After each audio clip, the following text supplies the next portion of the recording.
Romney wins last week's debate by the largest margin in Gallup's history, but its long-term impact is unclear. How Gallup's first likely voter numbers tighten the race. And Friday's good job numbers so far don't appear to have affected consumer confidence positively. I'm Frank Newport, Gallup Editor-in-Chief. I'm Susan Page, Washington Bureau Chief for USA Today. And this is Election Matters.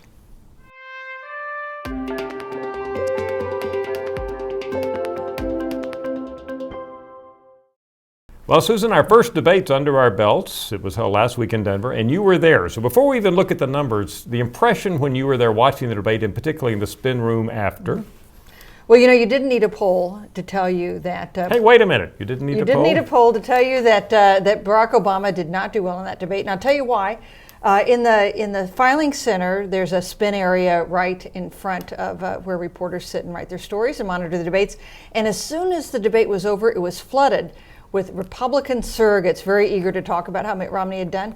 No signs of the blue polls that indicate Democratic surrogates. They weren't there for 5 or 10 minutes. Those are crucial minutes after a debate because everybody's hitting their deadlines journalistically. They delayed coming out, trying to, I assume, strategize on what they were going to say. They came out, several of them, Jim Messina, David Plouffe, top aides to the president, spun for a while and then left, and once again you had a sea of red. And in your story in USA Today was Romney does well in debate, right? Yes, Romney did well, and President Obama did poorly. Both things happened. And then we came along and interviewed Friday and Thursday, 2 nights after the debate, and said who did the better job, and it was 52 points. 72% of people who said they had watched the debate across the country said Romney won. Only 20% said Obama. Now, part of that may be a result of the kind of stories that you and others wrote. People were picking up the spin, and that even amplified what happened. But clearly, the American public out there, regardless of the cause, says Romney won the debate. And you know, one thing that's surprising about that kind of big gulf is that usually people who support a candidate are inclined to see them as doing well.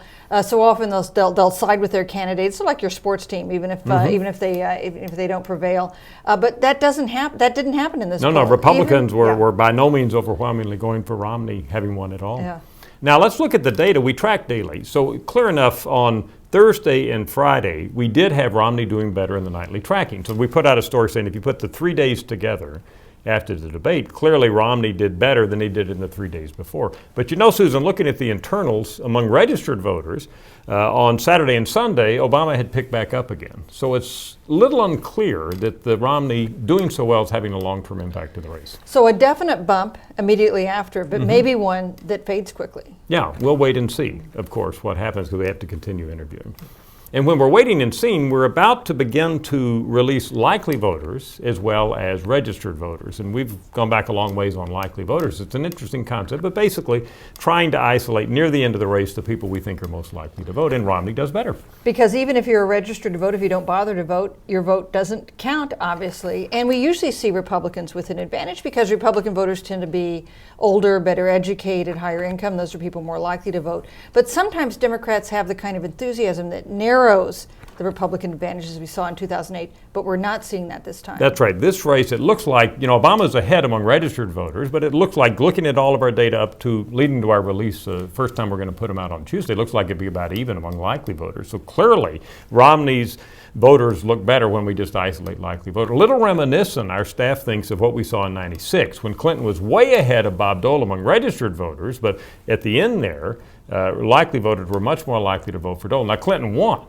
But not nearly as much as he had been ahead among registered voters. But he still had a big lead among likely voters. He still had an 8-point lead among likely voters. In this case, President Obama has had a lead of 3 to 5 points since the end of the Democratic convention, and he's likely to lose that lead when we go to the likely voter That's right. model. So the race probably, we'll see what happens, but through this week probably we'll say the race is too close to call, which will be quite interesting, right? Really have a horse race. And we've had it among registered voters even, but that'll be interesting to see. Now the next thing that may affect it, Susan, will be the Veep debate. Could that make a difference? Ryan, Biden, where are they? In Kentucky? They're in Kentucky, Danville, Kentucky. I'll be there covering that debate. Beautiful Danville. Beautiful Danville. The 2000 vice presidential debate was there. I've covered a lot of vice presidential debates, and they're a lot of fun to cover and they're very interesting. But I've become convinced that at the end they make very little difference in the course of a presidential race. Even the Palin debate, right, which got a lot of visibility against Biden back in '08 because she was such a dramatic persona on the political scene. Lots of people tuned in that debate. It was memorialized, of course, in the movie, the HBO movie, right, leading up to that debate. Not to mention Saturday Night Live's depiction of it, also very good. Yes. But you don't think that made a difference either? I don't. I think John McCain lost that race because of John McCain, not because of Sarah Palin. Even if you look at a vice presidential debate where there seems to be a winner, I think Lloyd Bentsen won that vice presidential debate against Dan Quayle. Still, Quayle was the person who got sworn in as vice president. All right. Well, we'll watch the tracking. If something bumps up after the debate Thursday night, we'll be able to see that. Speaking of other events, I'm sure the Obama people were heartened on Friday to get that report at 8:30 in the morning showing a 7.8% unemployment rate down below 8%. But in our economic confidence data, looking at it for Friday, Saturday, Sunday, we actually don't see any improvement. In fact, a slight deterioration in is the economy getting better, getting worse. So that's unclear what impact that's going to have. And it's funny, this jobs report didn't seem to have a big effect in people's perception of the candidates or the economic situation for the country. When we had a negative jobs report a month earlier, it didn't really squelch that bounce that President Obama got coming out of the Democratic convention. So for whatever reason, these jobs numbers do not seem to be having a lot of impact on the race. And there's one left. And there's one left, and it comes just a few days before election day. day. Friday before November 6th.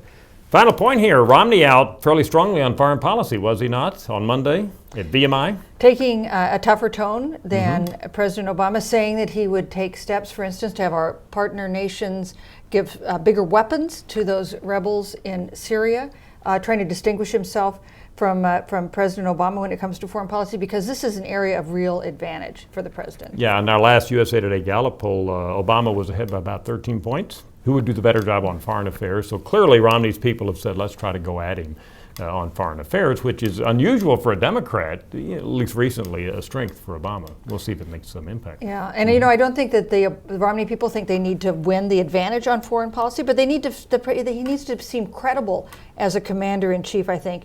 Then the election can be fought on these economic issues. All right, so we've got the debate in Kentucky Thursday, and then you and I will both be at Hofstra University next week. That's right.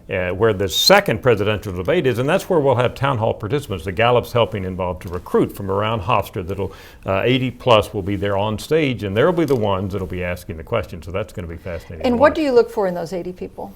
Well, they have to be uncommitted voters, and it's the screens that are agreed to by both campaigns. They're uncommitted voters from that general area with a few other qualifications in there. But basically, we're looking for average voters who do not have strong commitments to either candidate. That's what we hope will be up there on stage. And usually the questions are excellent. Not to disparage the questions that are asked by moderators or journalists, but I think the people's questions are great. I think the people's questions are much harder for a candidate to refuse to answer. So I love town hall formats, and I'm looking forward to it. We'll talk about it. Maybe we'll be able to do this show from Hempstead. I hope so. New York, Long Island next week. I'm Frank Newport, Gallup Editor-in-Chief. I'm Susan Page, Washington Bureau Chief for USA Today. And this is Election Matters.